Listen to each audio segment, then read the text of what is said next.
ನಮಸ್ತೆ ವೀಕ್ಷಕರೇ, ಇವತ್ತು ಒಂದು ಹೆಲ್ತಿ ರೆಸಿಪಿ ಮೇಥಿ ಚಿಕನ್ ಹೇಗೆ ಮಾಡೋದು ಅಂತ ನೋಡೋಣ.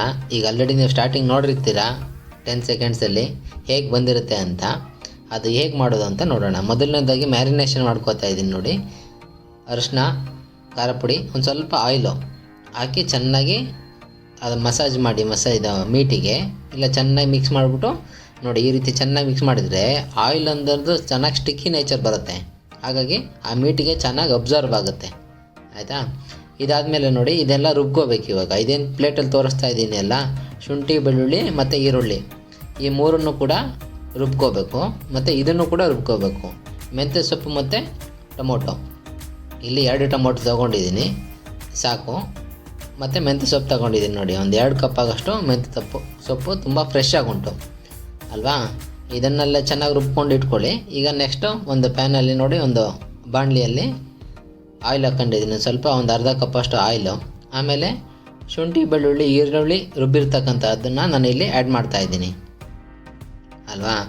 ಇದನ್ನೆಲ್ಲ ನಾನು ಫಸ್ಟಿಗಲೇ ರೋಸ್ಟ್ ಮಾಡ್ಬೋದಿತ್ತು. ಈ ಥರ ನಾವು ಫಸ್ಟಿಗಲೇ ರುಬ್ಬಿ ಹಾಕೋದ್ರಿಂದ ಚೆನ್ನಾಗಿ ಬರುತ್ತೆ ಮತ್ತು ಸ್ಟಿಕ್ಕಿ ಆಗುತ್ತೆ ಚೆನ್ನಾಗಿ ಚಿಕನ್ನಿಗೆ. ಅದಕ್ಕೋಸ್ಕರ ನಾನು ಫಸ್ಟಿಗಲೇ ರುಬ್ಕೊಂಡಿದ್ದೀನಿ. ಈಗ ಚೆನ್ನಾಗಿ ಹಂಗೆ ಶೇಕ್ ಮಾಡಿದೆ ನೋಡಿ, ಕಲರೆಲ್ಲ ಈರುಳ್ಳಿ ಎಲ್ಲ ಬಿಟ್ಟಿದೆ.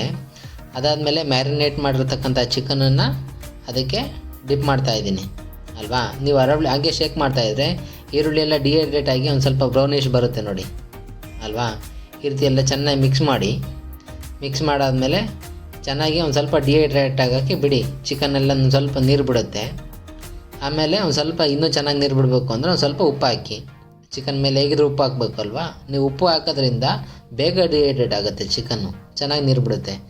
ಅದಾದಮೇಲೆ ಎಲ್ಲ ಮಗ್ಚಾಕಿ ನೋಡಿ, ಇದು ಸೌಟಲ್ಲಿ ಮಗ್ಚಾಕ್ಲಿಕ್ಕೆ ಆಗಲಿಲ್ಲ, ಅದಕ್ಕೋಸ್ಕರ ಇಡಿ ತೊಗೊಂಡಿದ್ದೀನಿ. ಇಡಿ ತೊಗೊಂಡು ಒಂದು 2-3 ಸಲ ರಿವರ್ಸ್ ಮಾಡಿ ಕಂಪ್ಲೀಟ್ ಪ್ರೋಸೆಸ್ಸಲ್ಲಿ. ಹಾಗಾಗಿ ಈಗ ನೋಡಿ ಎಷ್ಟು ಸೂಪರಾಗಿ ಆಗಿದೆ ಅಲ್ವಾ. ಇದೇ ರೀತಿ ನೋಡಿ, ಒಂದು ಸ್ವಲ್ಪ ಕ್ಯಾರೆಟ್ ಹಾಕ್ತಾಯಿದ್ದೀನಿ. ಕ್ಯಾರೆಟ್ ಹಾಕ್ಬೋದಾ ಚಿಕನ್ನಿಗೆ ಅಂತ ನೀವು ಕೇಳ್ಬೋದು. ಖಂಡಿತ ಕ್ಯಾರೆಟ್ ಹಾಕೋದ್ರಿಂದ ತುಂಬ ಚೆನ್ನಾಗಾಗುತ್ತೆ. ಅದೊಂದು ಸ್ವಲ್ಪ ಸ್ವೀಟ್ ಫ್ಲೇವರ್ ಬರುತ್ತೆ, ಯಾಕಂದರೆ ಇಲ್ಲಿ ಮೆಂತ್ಯ ಹಾಕ್ತಾಯಿದ್ದೀನಿ ಅಲ್ವಾ. ಅದು ಮೆಂತ್ಯ ಒಂದು ಸ್ವಲ್ಪ ಜಾಸ್ತಿ ಕಹಿ ಬಂದುಬಿಡುತ್ತೆ. ಅದಕ್ಕೋಸ್ಕರ ಏನು ಮಾಡ್ತಾಯಿದ್ದೀನಿ, ಒಂದು ಸ್ವಲ್ಪ ಕ್ಯಾರೆಟ್ ಹಾಕ್ತಾಯಿದ್ದೀನಿ. ತುಂಬ ಚೆನ್ನಾಗಿ ಕಾಂಬಿನೇಷನ್ ಕೊಡುತ್ತೆ. ನೀವು ಲಾಸ್ಟಿಗೆ ನೋಡ್ತಿರಲ್ಲ, ಅವಾಗ ತುಂಬ ಚೆನ್ನಾಗಿ ಗೊತ್ತಾಗುತ್ತೆ ನೋಡಿ. ಒಂದು 2-3 ಸಲ ಹಾಕಿ ಒಂದು ಸ್ವಲ್ಪ ಸ್ಟೀಮಲ್ಲಿ ಚೆನ್ನಾಗಿ ನೀವು ಹೀಟ್ ಮಾಡಬೇಕು ಇದನ್ನು, ಆವಾಗ ತುಂಬ ಚೆನ್ನಾಗಾಗುತ್ತೆ ಅಲ್ವಾ. ಈಗ ನೋಡಿ, ಆ ಕಹಿ ಎಲ್ಲ ಚೆನ್ನಾಗಿ ಹೋಗಬೇಕು ಅಂದರೆ ಒಂದು ಸ್ವಲ್ಪ ತುಪ್ಪ ಹಾಕಿ.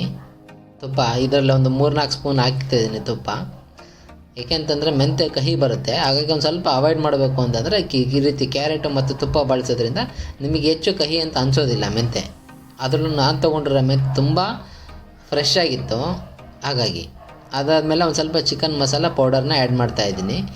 ಚಿಕನ್ ಮಸಾಲ ಪೌಡರು ಶಾಪಲ್ಲಿ ಏನು ಸಿಗುತ್ತಲ್ಲ, ಅದೇ ಚಿಕನ್ ಮಸಾಲ ಪೌಡರ್ನ ಚೆನ್ನಾಗಿ ಆ್ಯಡ್ ಮಾಡ್ತಾಯಿದ್ದೀನಿ. ಇದಾದಮೇಲೆ ನೋಡಿ, ನಾವು ರುಬ್ಕೊಂಡಿರ್ತಕ್ಕಂಥ ಮೆಂತ್ಯ ಸೊಪ್ಪು ಮತ್ತು ಟೊಮೊಟೊ, ಅದರಲ್ಲಿ ಹುಳಿ ಕೂಡ ಇರ್ತದೆ ಅಲ್ಲ, ಹುಳಿ ಮತ್ತು ಸ್ವೀಟ್ ಅದರಲ್ಲೂ ಇರುತ್ತೆ. ಹಾಗಾಗಿ ಅದನ್ನು ಚೆನ್ನಾಗಿ ರುಬ್ಕೊಂಡು ಇದಕ್ಕೆ ಆ್ಯಡ್ ಮಾಡಿಕೊಂಡು ಒಂದು ಸ್ವಲ್ಪ ಚೆನ್ನಾಗಿ ಮಿಕ್ಸ್ ಮಾಡಿ ನೋಡಿ. ಫುಲ್ ಗ್ರೀನಿಶ್ ಆಗಿದೆ ನಮ್ಮದು ಕರಿ. ಸ್ವಲ್ಪ ಫೈನಲ್ ಔಟ್ಪುಟ್ ಈಗ ಬರೋದಿಲ್ಲ, ಏಕೆಂದರೆ ಅದು ಮೆಂತ್ಯ ಸೊಪ್ಪು ಚೆನ್ನಾಗಿ ಬೆಂದಾದಮೇಲೆ ಆ ಕಲರ್ ಇಲ್ಲಿ ಫುಲ್ ಗ್ರೀನಿಶ್ ಆಗಿರೋದಿಲ್ಲ, ಒಂದು ಸ್ವಲ್ಪ ಕಲರ್ ಫೇಡ್ ಆಗುತ್ತೆ. ಅದಾದಮೇಲೆ ಈಗ ಮಸಾಲ ಹಾಕಿದ್ದೀನಿ, ಒಂದು ಸ್ವಲ್ಪ ಖಾರ ಪುಡಿ ಹಾಕಬೇಕು. ಇವಾಗ ಖಾರ ಪುಡಿ ಹಾಕಿದರೆ ಚೆನ್ನಾಗಿ ಆಗುತ್ತೆ, ಒಂದು ಸ್ವಲ್ಪ ಫ್ಲೇವರ್ಸ್ ಎನ್ಹಾನ್ಸ್ ಆಗುತ್ತೆ ಖಾರ ಬೇಕು ಅನ್ನೋರಿಗೆ. ಅದಾದಮೇಲೆ ಸ್ವಲ್ಪ ಉಪ್ಪು ಹಾಕ್ತಿದ್ದೀನಿ ನೋಡಿ. ಉಪ್ಪು ಚಿಕನ್ನಿಗೆ ಹಾಕಿದ್ದೆ. ಈಗ ಉಪ್ಪು ಆ ನೀರೆಲ್ಲ ಹಾಕಿದ್ನಲ್ಲ ಮೆಂತ್ಯ ಸೊಪ್ಪಿಂದು, ಮತ್ತು ನೀರು ಸೇರಿಸಿ ಹಾಕಿ ಮೆಂತ್ಯ ಸೊಪ್ಪಿಂದು ಅಲ್ವಾ. ನೀವು ಫಸ್ಟಿಗಲೇ ಬೇಯಿಸ್ಕೊಂಡು ಹಾಕೋಬೋದು. ಈ ರೀತಿ ಮಾಡಿದ್ರೆ ನಿಮಗೆ ಇಲ್ಲೇ ಕೂಡ ಬೇಯುತ್ತೆ ಚೆನ್ನಾಗಿ. ಈಗ ಮತ್ತೆ ಎಕ್ಸ್ಟ್ರಾ ವಾಟರ್ ಏನು ಆ್ಯಡ್ ಮಾಡಬೇಕಾಗಿಲ್ಲ ಇದಕ್ಕೆ. ಇದೇ ನನ್ನ ಮೆಂತ್ಯ ಸೊಪ್ಪಲ್ಲಿ ಏನು ರುಬ್ಬಿರ್ತಕ್ಕಂಥ ನೀರಿದೆಯೋ ಅಷ್ಟೇ ಸಫಿಷಿಯೆಂಟ್ ಇದಕ್ಕೆ. ತುಂಬ ಗಟ್ಟಿ ಮಾಡಿಬಿಡಿ.